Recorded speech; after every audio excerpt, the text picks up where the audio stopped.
नमस्ते बिटिया। Myself JVN doctor Balraj Singh Rathore, department of Dravyaguna, faculty of Ayurvedic sciences, Jyoti Vidyapeeth, women's institute, Jaipur, Rajasthan. Today on 19 September 2023, we are discussing about Apamarg Achyranthes aspera. जो Achyranthes एस्परा अपामार्ग है, ठीक है, काफ़ी इंपॉर्टेंट प्लांट है आपके सब्जेक्ट का, आपके कोर्स का, ठीक है. तो आज हम इसे डिटेल में स्टडी करेंगे इसकी एकारंथस एस्परा, ठीक है. तो हिंदी में हम इसको बोलते हैं अपामार्ग. और जो इसका बॉटनिकल नेम है वो क्या है, एकारंथस एस्परा, और फैमिली है इसकी एमरंथेसी.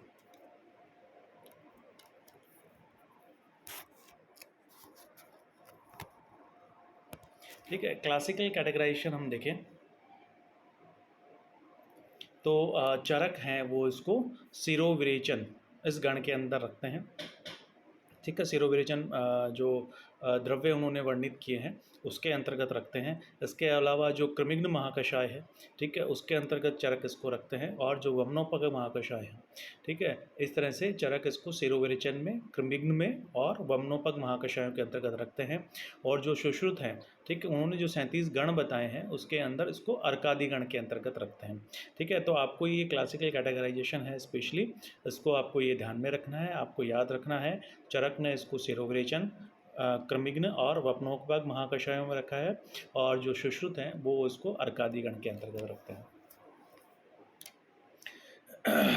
अब इसके बात करें नॉमेनक्लेचर की, जो नाम रूप विज्ञान है अपना, उसके अंतर्गत तो जो इसका क्लासिकल नेम है वो है अपामार्ग.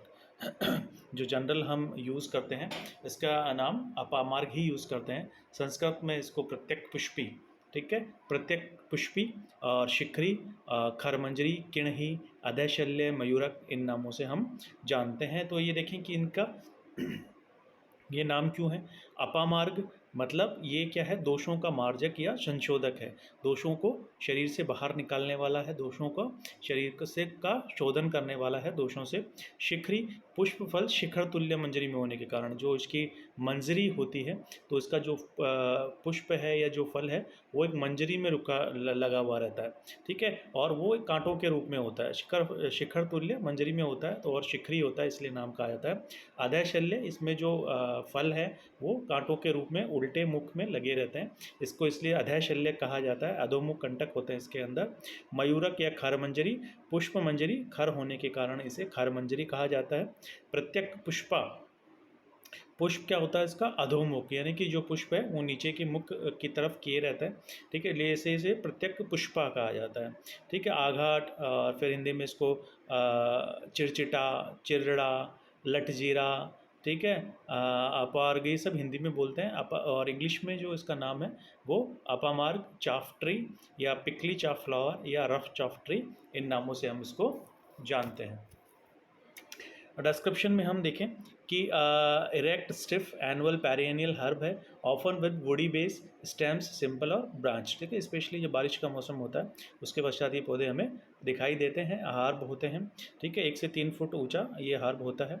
जो लीव्स है वो ओवेट है, इलेप्टिकल है, ओबोवेट है, राउंडेड है, अप टू 5 सेंटीमीटर लॉन्ग, और जो इसके फ्लावर हैं मैनी ग्रीनिश वाइट होते हैं, ठीक है. और जो plant is very variable in habit, degree और hairiness, size and shape of leaves, length of spikes, flowering and fruiting time winter to summer season, ठीक है, उस समय ये पाया जाता है, ठीक है. अब स्पेशली इसका डिस्ट्रीब्यूशन है वो throughout India. Plant is found common in waste place, roadside, hedges, gardens, fields, farms, forest edges, forest clearing, other places. Apamarg आपको हर जगह दिखाई दे जाता है, रोड के साइड में, किनारों पे लगा हुआ, गार्डन्स में, खेतों में, सब जगह, ठीक है. और आपने भी इसे देखा होगा. अगर अभी नाम से आइडेंटिफाई नहीं कर पा रहे हैं तो आप इस वर्ष सेकेंड ईयर में आने में द्रव्यगुण विज्ञान आप जब अध्ययन करेंगे और प्रैक्टिकली जब आपको डेमोन्स्ट्रेट होगा ये प्लांट, तो आपको ये प्लांट हर जगह दिखाई देगा. आपके खेतों में, आपके कपड़ों पे इसके जो फल है वगैरह हैं वो आपके कपड़ों पे कभी बार चिपक जाते हैं, तब भी आपने इसको महसूस किया होगा, तो अब आप इसको आइडेंटिफाई भी कर पाएंगे. Kinds and varieties. There are 2 varieties of apamarg, Rakt apamarg, red variety, or Shwet apamarg, or white variety. And the source plant Acaranthus Rubrofossa and Acaranthus aspera respectively. These kind of classical text of Materia Medica nigantus include Raktapamarg, also a Shudrapamarg, a small or red variety. ठीक है, दोनों तरह के हैं, रक्तपामार्ग भी है और श्वेतपामार्ग भी है। जो रक्तपामार्ग है उसे शुद्रपामार्ग कहा गया है निघंटुओं के अंतर्गत। ठीक है, और इसका अगर केमिकल की बात करें, केमिकल स्ट्रक्चर में, तो जब हम इसे बर्न कर देते हैं, ठीक है, जला देते हैं, इसकी ऐश बना लेते हैं, तो स्पेशली इसके अंदर पोटाश आपको मिलता है। ठीक है, पोटाश इसके अंदर स्पेशली मिलेगा। इसके बात करते हैं रस पंचक की। ठीक है, कि इसमें रस पंचक के अंदर सबसे पहले रस देखें तो टेस्ट में कैसा होता है, ये बिटर, तिक्त और एस्ट्रिंजेंट कषाय। ठीक है, तिक्त कषाय इसका रस इन्होंने बताया है। और उसके बाद गुण बात करें क्वालिटी की, इसकी लाइट टू डाइजेस्ट, ठीक है, लघु है और ड्राई रुक्ष है, यानी लघु रुक्ष इसके अंदर गुण होते हैं। उसके बाद करें विपाक की, तो undergoes taste conversion into pungency after digestion, कटु विपाक है। ठीक है, तो सिंपली हमको याद रखना है, रस इसका तिक्त कषाय है, गुण इसके अंदर लघु और रुक्ष है, ठीक है, और विपाक इसका कटु विपाक है। वीर्य potency cold in nature, sorry यहाँ थोड़ा सा मिसप्रिंट है, वीर्य अपामार्ग का उष्ण ही रहेगा। ठीक है, वीर्य आपका उष्ण ही याद करना है अपामार्ग का। और दोष कमता देखें इसकी, तो कफवात शामक रहेगी और कफ पित्त संशोधक रहेगी। ठीक है, फिर action and properties of karma अपन देखें तो स्पेशली दीपन, पाचन और रोचन इसका एक्शन है। ठीक है, दीपन करेगा, एज ए एपेटाइजर वर्क करेगा, पाचन ठीक है डाइजेस्टिव वर्क करेगा, रोचन भी दीपन के जैसा ही है, भोजन में रुचि उत्पन्न करेगा। फिर कफ संशमक और मेदोनाशक और वातशामक। ठीक है, तो जो कफ है शरीर में, कफ दोष है, ठीक है, उसका शामक रहेगा, ये मेदोनाशक रहेगा, एक्स्ट्रा जो फैट है आपकी बॉडी के अंदर उसको दूर करेगा। और वातशामक, जो वातजन्य विकार रहेंगे उनको भी ये दूर करेगा। छर्दी रोगनाशक इसे कहा गया है। ठीक है, कि बार बार जो छर्दी की बीमारी है लोगों को, उसके लिए भी ये आप दे सकते हैं। श्वेत जनन और कंडुग्न। श्वेत जनन मतलब कहीं किसी जैसे फीवर वगैरह है या और किसी में जहाँ पसीना नहीं आता है, श्वेत जनन नहीं होता है, या अन्य किसी तरह की कोई प्रॉब्लम है जिसमें श्वेत जनन कर्म है उसका क्षय हो गया है, तो वहाँ पे इसे दिया जा सकता है। कंडुग्न है। ठीक है, कंडुग्न मतलब जो कंडू रोग है, यानी कि जो ईचिंग की प्रॉब्लम है उसको भी ये दूर करता है। शिरोविरेचन में चरक ने इसको रखा है, तो शिरोविरेचन मतलब सिर के जो दोष हैं, सिर के अंदर जो दोष हैं उनको ये मार्ग से बाहर निकाल के लाता है। शिरोविरेचन नासा मार्ग से बाहर निकाल देता है, तो इसे शिरोविरेचन के अंतर रखा है। ठीक है, व्रण संशोधन, जो पुराने व्रण हैं, ठीक है, उन्हें संशोधन कर्म में ये सहायक रहता है। अर्शोग्न है। ठीक है, अर्श रोग जो पाइल्स रोग हैं, ठीक है, उनको दूर करने वाला है, अर्श रोगों को दूर करता है। और रोगनाशकता सबसे पहले देख लें, तो अब इसका एक बार पर्टिकुलरली हम इसका स्टेप बाय स्टेप भी देख लें। तो दोष क्रमता इसकी कफवात शामक बताई गई है और कफ पित्त से संशोधक कहा गया है। संस्थानिक काम एक्सटर्नली देखें तो शोधहर, वेदना स्थापन, लेखन, विषहर, त्वक दोषोर और व्रणशोधन है, और शिरोविरेचन भी है। आभ्यंतर पाचन संस्थान में इसे रोचन, दीपन, पाचन, पित्तसारक, क्रमिग्न है, बीज, दुर्जर और विष्टम भी है। रक्तवय संस्थान में हृदय है, रक्त शोधक है और रक्तवर्धक है और शोधहर है। श्वसन संस्थान में कफ निस्सारक इसे कहा गया है। मूत्रवय संस्थान में ये मूत्रल है, अश्मरी नाशक है और मूत्र अम्लता नाशक है। ठीक है, और इसके अलावा त्वचा में श्वेत जनन है, कुष्ठ जनन है और कंडुग्न भी है। सातवें गण में ये कटु पौष्टिक है और विषग्न है। ठीक है, कटु पौष्टिक है और विषग्न भी कहा गया। उत्सर्ग इसका क्षार त्वचा और लंग्स, स्टमक और लीवर और पित्त के द्वारा भी बाहर निकलता है। रोगनाशकता कर्म देखें तो हृदय पेन इन चेस्ट रीजन अगर किसी वजह से हो जाता है, ठीक है, तो उसमें भी ये दूर करने में सहायक होता है। आदमन जो टेम्पेनाइटिस वाली कंडीशन है, ठीक है, जहाँ अफारा आ जाता है, तो इसका प्रयोग किया जा सकता है। कंडू ईचिंग जैसे हमने देखा इसका, ठीक है, तो इसमें आप इसका यूज़ कर सकते हैं। पेन है किसी तरह का स्पेशली उदर रोगों में या और किसी तरह का, तो उसे दूर कर सकते हैं। उदर रोग गैस्ट्रोइंटेस्टाइनल डिसऑर्डर है, जो इसमें टेम्पेनाइटिस भी आ गया, और ये शूल पेन की बात कर रहे हैं, तो ये यहाँ भी इसका प्रयोग करता है। अपची जो रोग है उसके अंदर, आर्श पाइल्स के अंदर इसे दे सकते हैं आप। भस्मक रोग है, ठीक है, भस्मक रोग वो होता है जब अग्नि तीक्ष्ण होती है, जहाँ पित्त से रिलेटेड है ये, ठीक है, जिसकी अग्नि बहुत ही ज़्यादा तीव्र होती है कि जो कुछ भी खिलाओ उसको, बार बार भूख लगी रहती है, तो उसे भस्मक रोग की संज्ञा दी जाती है। तो भस्मक रोग में इसके जो बीज हैं, इसके जो बीज हैं उनकी खीर बना के खिलाई जाती है, एक्सेसिव हंगर, तो उसके अंदर इसका प्रयोग किया जा सकता है भस्मक रोग के अंदर। ठीक है, तो और the ash of the whole plant alkalis of शार is prepared burning of half and in content potash in the last section second quantity and the same in use treatment of cough and asthma. ठीक है, इसके जो भस्म है बना के use कर सकते हैं। अपन ने जैसा पहले डिस्कस किया था कि इसमें पोटाश की मात्रा अधिक होती है और इसको कफ और अस्थमा के ट्रीटमेंट में यूज़ किया जाता है, क्योंकि ये कफ शामक है especially. The ash is mixed with sesame oil, तेल and use externally over wounds and ulcer. Externally हमने बाहर देखा है इसका कि जो तिल का तेल है उसमें मिला के आप इसका अल्सर में, वुंड्स में इसका प्रयोग कर सकते हैं। A paste of fresh leaves in topically applied over insect bite, हमने इसे विषग्न भी देखा है। ठीक है, कि इसके अंदर जो गुण है वो विषग्न भी है, विष दोष को दूर करने वाला है। तो जो इसकी फ्रेश लीव्स हैं तो उनको आप इंसेक्ट बाइट में ट्रॉपिकली यूज़ कर सकते हैं, लगा सकते हैं। ठीक है, ऐसे ही इसका प्रयोग देखा जाए तो दोष प्रयोगों में देखें तो कफ वातज रोगों में स्पेशली प्रयोग होता है। कफ रोगों में संशोधनार्थ इसके तंडुल का नश्य देते हैं और पैथिक रोगों में इसका स्वरस पिलाते हैं। संस्थानिक एक्सटर्नली देखें तो शोथ वेदना युक्त विकारों में इसका लेप करते हैं। नेत्र रोगों विशेषतः आयव्रण शुक्ल फूली में इसकी जड़ मधु में घिसकर अंजन लगाते हैं। व्रणों में इसका स्वरस लगाते हैं। वृश्चिक और सर्प दंश के दंश स्थान पर इसका लेप करते हैं। कर्णशूल में इसके शार से सिद्ध तेल लगाते हैं, आपको मार्केट में इजीली मिल जाएगा शार तेल। ठीक है, तो कर्णशूल में इसका प्रयोग कर सकते हैं। नशे के लिए इसके तंडुल के चूर्ण का प्रयोग करते हैं। पामा आदि चर्म रोगों में इसकी जड़ पीस कर लगाते हैं। और आभ्यंतर पाचन संस्थान में बात करें तो अरुचि, छर्दी, अग्निमांद्य, शूल, उदर रोग, आदमान, अर्श, पित्ताश्मरी, कृमि रोगों में इसका प्रयोग होता है। बीजों की खीर बनाकर भस्म रोग में देते हैं, जैसे अपन ने अभी बात करी। रक्त वह संस्थान में हृदरोगों में, रक्त विकार में, पांडु में, गंडवाला में, आमवात में और शोथ रोगों में उपयोगी है।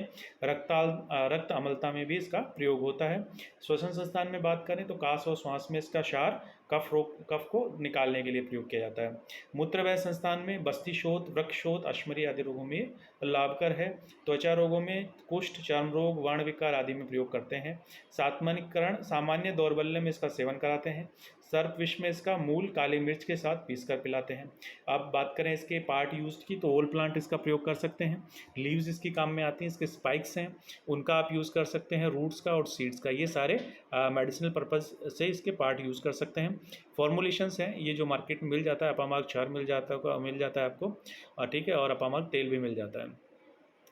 डोजेज बात करें इसकी तो मूल चूर्ण है 3 से 5 ग्राम तक आप यूज़ कर सकते हैं। फ्रेश जूस है 5 से 10 ml तक आप इसका यूज़ कर सकते हैं। इसका काढ़ा बना के आप 10 से 15 ml यूज़ कर सकते हैं। और इसके बीजों का चूर्ण है वो 1 से 3 ग्राम तक आप यूज़ कर सकते हैं।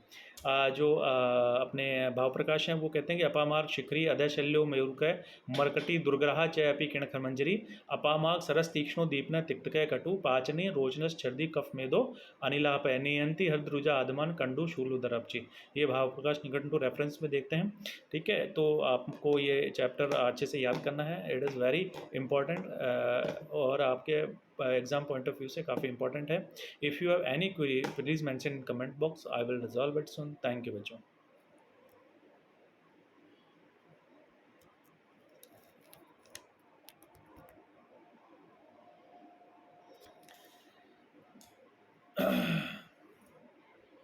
कुछ पार्ट है जो इसका थोड़ा अभी भी रह गया है, अपन थोड़ा जल्दी इसको ख़त्म कर दिया है। ठीक है, तो जो इसके अपन ने प्रयोजांग देखे स्पेशली, ठीक है, तो मूल, तंडुल, पत्र, पंचांग ये आपको ध्यान में रखने हैं, क्योंकि पूछ लिया जाता है एग्ज़ाम में कि इसके कौन कौन से पार्ट आप यूज़ कर सकते हैं।